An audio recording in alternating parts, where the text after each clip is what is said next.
Bismillahirrahmanirrahim. Assalamualaikum warahmatullahi wabarakatuh. Alhamdulillahi rabbil alamin. Wassalatu wassalamu ala ashrafil anbiya'i wal mursalin wa ala alihi wa ashabihi ajma'in, amma ba'd. Kaum muslimin yang berbahagia, di pertemuan kita kali ini kita akan menjelaskan tentang tahap ketiga dari 8 tahap memahami Al-Quran. Di tahap ketiga ini disebutkan al-marhalatu tsalitsah ma'rifatu dilalati hurufil ma'ani allati tarbutu bainal kalimat, yaitu mengetahui secara seksama tentang kandungan makna huruf yang dikaitkan dengan rangkaian kalimat dalam satu ayat, ya. Jadi kalau kita memahami bahasa Arab itu ada 3 jenis kata. Yang pertama ada isim, nama sesuatu. Yang kedua adalah fi'il, kata kerja. Dan yang ketiga adalah huruf, ya, yaitu kata-kata penghubung yang memberi arti tentang kejelasan dari satu kalimat yang tersusun. Misalnya, kalau kita sebut rojul dalam bahasa Arab, kita langsung mengerti bahwa yang dimaksud adalah jenis laki-laki. Tapi kalau ada kalimat al setelah di depan kalimat rojul, maka kita tidak bisa langsung paham kecuali jika kita kaitkan dengan kata selanjutnya, ya, yaitu rojulnya itu. Tapi kalau al saja itu tidak bisa diartikan apa al itu, gitu ya. Tapi ketika digandengkan ar-rojul, berarti artinya laki-laki itu sudah tertentu pada kata selanjutnya. Jadi rojulnya telah ditentukan maknanya. Si rojul yang dimaksud adalah si fulan. Dan itu disebutkan dengan kata al. Jadi al memiliki makna penentu untuk mengartikan rojul. Apakah rojulnya umum, apakah rojulnya orang tertentu. Jadi dalam memahami satu ayat seringkali kita memaknainya tidak bisa hanya mengandalkan murni makna bahasa persatuan kata saja. Ya, misalnya tadi hamdun, ya, memuji gitu saja. Kita tidak tahu tentang alnya apa. Al apa ini, alif lam apa ini, gitu ya. Itu pun mempengaruhi pemahaman kita terhadap satu ayat. Dalam ayat Al-Qur'an kita bisa memberikan contoh tentang Al-Quran surah Al-Ma'un ayat 4-5. A'udzubillahi samil alim minasyaitonir rajim. Fawailul lil musallin alladzina hum an salatihim sahun. Maka wail, celaka bagi orang-orang yang salat. Jadi di sini ada ancaman. Kok orang yang salat mendapatkan ancaman, ya? Wail banyak tafsirnya, yang mungkin ini poin pertama dan kedua yang bisa kita jadikan fase atau tahap memahami Al-Quran. Apa itu wail menurut bahasa, apa itu wail menurut para ulama salaf. Lil musallin, bagi orang yang salat. Siapa mereka? Alladzina hum an salatihim sahun, yaitu orang yang sahun, orang yang sahwu di waktu salat mereka. Ya, sahwu dalam bahasa Arab artinya lupa, lalai, ya, dari sholat di waktu sholatnya. Sering paham kita pertama, bisa saja kita berpikir bahwa maksud an salatihim sahun, lalai di waktu sholat, adalah mereka yang lupa di waktu sholat. Karena di dalam pemahaman banyak kita ada namanya sujud sahwi, hukum sujud sahwi. Sahwi kan lupa, gitu ya. Jadi kalau ada yang terlupa, ada yang terlalai di waktu sholat, ada hukum sujud sahwi.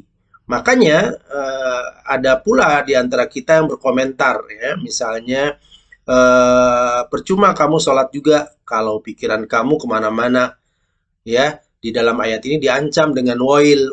Jadi wail bagi orang yang sholat tetap saja terkena ancaman, ya. Kalau begitu berat sekali. Orang yang sholat saja mendapatkan ancaman, ya, poinnya. Padahal kita lupa, ya. Padahal dalam makna lupa atau terkadang kita melayang atau melamun di waktu sholat, itu tidak bisa lepas dari semua diri kemanusiaan kita. Tak ada satupun orang yang tidak pernah kadang lupa, kadang melayang, kadang melamun di waktu salat, karena itu memang gangguan setan di waktu salat. Jadi sulit sekali menghindar dari ancaman ini kalau makna yang kita pahami secara dasar seperti itu. Maka kita lihat di sini. Jika kita mengerti tentang penggunaan kata an ya, an salatihim, maka bisa dipahami bahwa yang dimaksud dalam ayat ini adalah orang yang meninggalkan salat. An, nanti kita akan jelaskan di tafsirnya. Jadi an dalam bahasa Arab untuk meninggalkan, jadi meninggalkan sesuatu ya. Jadi di sini orang yang meninggalkan salat, tidak salat sepanjang hidupnya, atau tidak mengerjakan salat kecuali hanya untuk riya. Jadi dia salat hanya untuk riya, sama saja dengan dia mengabaikan salat, meninggalkan salat. Artinya kalau ada orang dia salat, kalau dia sendiri dia tidak salat, atau salat tapi nggak peduli dengan rukun dan syarat-syaratnya. Artinya salat tapi batal salatnya dan percuma, nggak ada. Seperti meninggalkan salat pada akhirnya. Nah, ini bisa dilihat di dalam tafsir Ayatul Ahkam. Imam Al-Qurtubi rahimahullah menerangkan tentang pengertian ini ya. Di mana beberapa riwayat yang disampaikan di sini dari Ibnu Abbas radhiyallahu an bahwa humul munafiquna yatrukuna as-salata sirran wa yusallunaha alaniyah. Mereka adalah orang-orang munafik. Dalam ayat ini yang dimaksud adalah orang-orang munafik yang meninggalkan salat secara sendiri-sendiri. Artinya ketika dia sendiri tidak bersama orang lain, dia meninggalkan salat. Tapi ketika dia bersama orang lain, dia salat gitu ya. Nah, ini dijelaskan oleh beliau ayat An-Nisa ayat 142. A'udzubillahi samil alim minasyaitonir rajim wa idza qamu ila salati qamu kusala. Hal ini pun ditunjukkan oleh firman Allah Subhanahu wa taala selanjutnya, alladzina hum yuraun, yaitu orang-orang yang mereka itu salat. Makanya apa ya, rahimahullah mengatakan alhamdulillahilladzi qala an salatihim wa lam yaqul fi salatihim.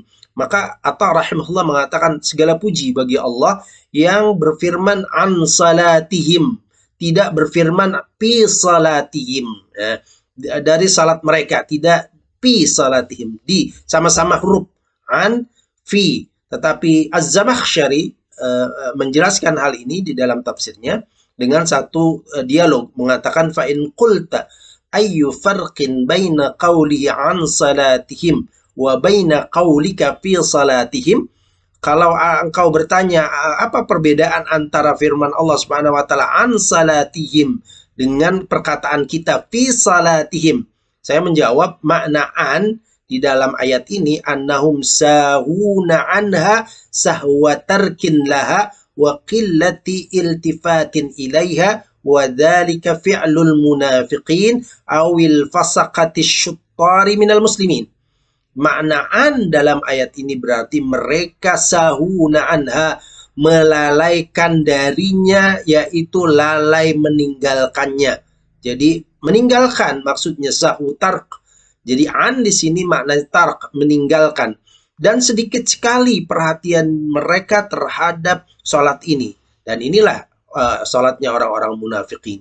Jadi kalau fi salatihim itu terjadi pada orang-orang beriman. Tapi kalau an salatihim, meninggalkan salat, itu hanya perbuatan orang-orang munafik atau orang-orang fasik yang sangat berat ya di kalangan orang-orang muslimin. Jadi ada orang-orang di kalangan kaum muslimin yang mengaku Islam tapi fasik, keluar dari ketaatan pada Allah, sangat berani, sangat luar biasa ya.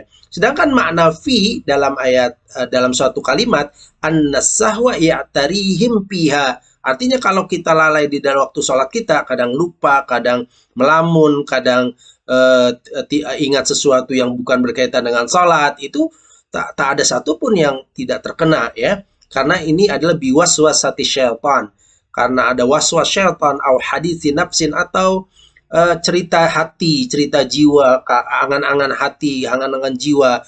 Wadzalika la yakadu yakhlu minhu muslimun. Jadi tak ada satupun seorang muslim yang terhindar dari penyakit melamun di waktu salat, lupa di waktu salat. Jadi kalau bedanya antara an dengan fi, kalau an meninggalkan, Fi itu ada di waktu sholat, di dalam sholat, jadi melamun, lupa, dan lain sebagainya.